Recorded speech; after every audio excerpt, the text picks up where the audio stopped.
Mga tropa, magluluto nga tayo ng Arabic food. Ito nga ay yung kebab. Kung hindi mo nga matikman sa ibang bansa, ay dito natin titikman sa Pilipinas. Kaya ito na yung homemade kebab. Gaya tayo ng puting sibuyas tapos mano-mano nating i-food processor. Mga ilang hila lang, ito na yung resulta. Pagkatapos nga mga tropa, ay salain na natin. Tapos tanggalin natin yung pinaka-juice niya. Para nga mga tropa, pag mix mo sa ground beef ay hindi siya magtubig. Ang hinahanap mo nga dito mga tropa ay yung kapit, yung lagkit na parang jowa mo kung magmahal. Yung mahal nga, yung klaseng pagmamahal na hindi mo kayang bilhin ng pera. Pagkalagay ko nga ng sibuyas, nilagay ko na rin yung black pepper. Tapos sinunod ko na rin ilagay yung cayenne pepper. Yung klase nga ng pepper na lagi mong hinahanap na magpapakompleto ng sarap.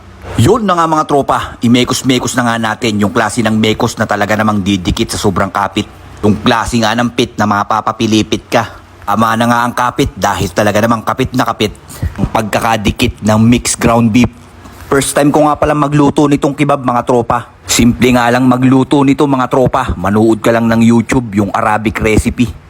Pagkatapos nga ay sundan mo lang yung mga ingredients na ginagamit niya. Sundan mo na rin kung paano niya gawin.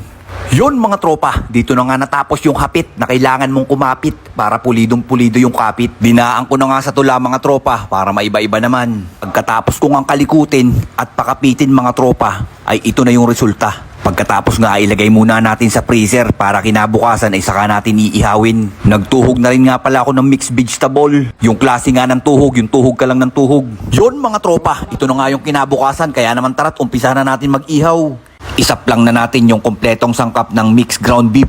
Siyempre nga mga tropa, yung klase nga ng recipe na nagpapatakam sa atin sa ibang bansa ay dito ay kayang-kaya din natin yan lutuin.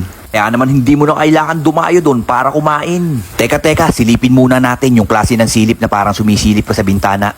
Yung bintana nga, na bintana ng kapitbahay nyo. Dahil nga sa amoy pa lang ng niluluto nila ay talaga namang hindi mo maiiwasang hindi sumilip. Yung klase nga ng silip na kukuntila yung awang para naman hindi nakakahiya at hindi masakit sa mata yung usok na nanggagaling sa kanila.